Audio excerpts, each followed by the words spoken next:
Right guys, split is behind us. Now we're heading for Dubrovnik, and I'll show you on the map in a minute the normal way to go, I suppose you'd call it, and explain why we're not doing it. So instead we're going on that. There's Split, and run down the coast to Dubrovnik, but there's a small gap there which is less than the width of my finger, called the Neum Gap. And Neum and that gap is owned by Bosnia, which is up here. So you have to cross out of Croatia into Bosnia, back out of Bosnia into Croatia again. Now that involves obviously lots of passport stamping, and also I don't have a green card for Bosnia, and there's no facility to buy insurance at the border. So theoretically you're driving uninsured. So lots of people do it, but given it's such beautiful weather, we're going to go the slightly longer way round. And the town here, Ploče, there's a ferry which runs across that short stretch there, 50-minute ride to Trapanja, and then run down the peninsula to rejoin the main road and onto Dubrovnik, which is obviously entirely in Croatia then. And that's what we're going to do. We're going to have a little cruise. So this ferry will take us across to Trapanja from Ploče, which cuts out the Neum Gap, which I just showed you on the map.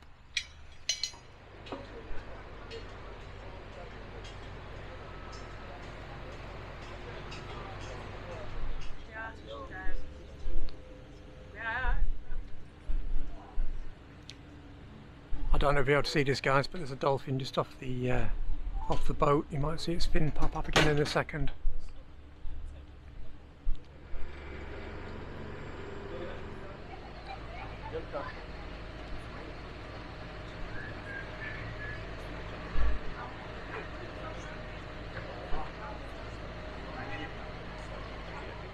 Oh yeah, right. We've crossed onto the peninsula on the boat, and we're heading up towards Dubrovnik, and we haven't yet hit the main road, and we came across this place called Ston, which dates back to the bits of it to the 13th century.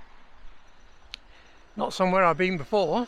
Small castle in front of us, and I don't know if you'll be able to see, but there are walls that run right up to the top of that hill. There's another castle bit on top, and then it must go over the other side, and then it swings back round and back on this side of the hill. And apparently they're the longest complete fortified walls in Europe. So interesting, let's go and have a look around. So you're probably wondering why there's such extensive fortifications. I certainly was. And it's because they were built to protect these. Now I don't know how well this will come out again in this camera, but there is a complex of salt pans. And these salt pans have been here since the 14th century. And of course salt was an immensely valuable commodity. In fact, so much so at that time that camel trains used to cross the Sahara carrying salt. But anyway, that's another story. So yeah, there's a very valuable resource on an industrial level. And that's what this lot was built to protect. It was the Kingdom of Ragusa, which was what we now call Dubrovnik, I suppose, and they were making sure that their salt wasn't going to go to anyone else, that's for sure.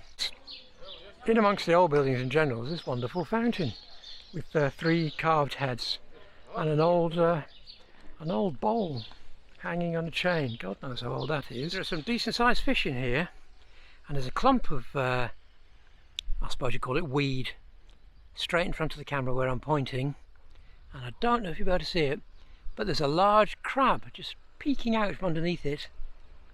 It scurried under there when it saw me lean over.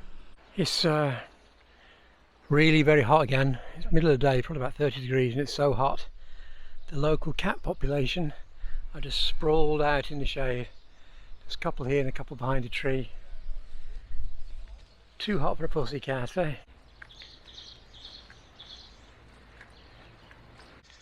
tucked away in a quiet corner of the village is this Franciscan monastery.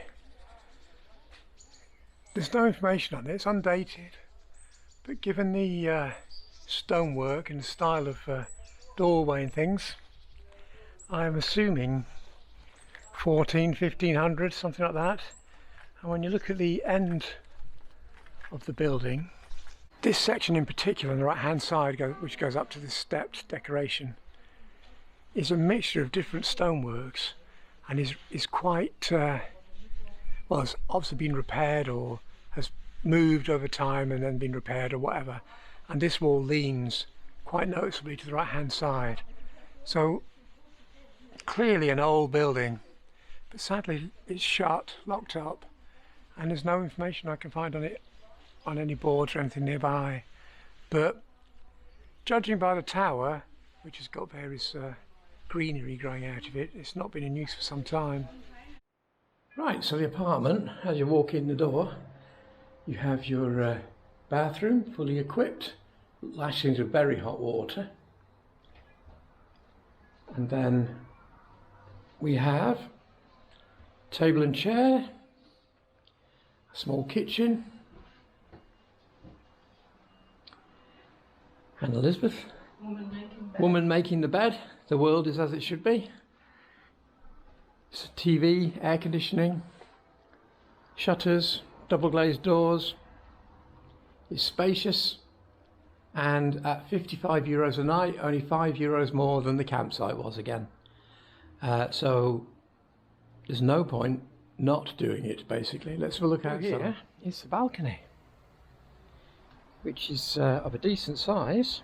A couple of chairs, table, plenty of room to move about. Swimming pool. And then the view of the sea with yachts in the marina. And down there, tucked away in the corner, is the van, safely off the road. Absolutely lovely. Right guys, we made Dubrovnik. And in we go through the peeling gate.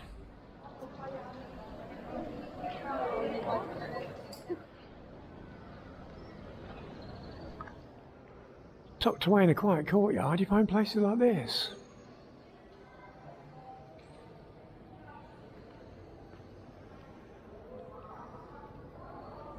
Amazing. And inside which there's an exhibition memorialising the Croats who died defending Dubrovnik in the Yugoslav wars. Quite moving, really. The building over there, which is currently a museum, I'm not sure what's a museum of at the minute, I've not walked round. If my memory serves me right, when I was here in the mid-70s, that was the Yugoslav Army Museum. And along these walls there used to be various bits of armaments from the Second World War. Obviously all long gone now, but it was interesting to root about when I was a young person.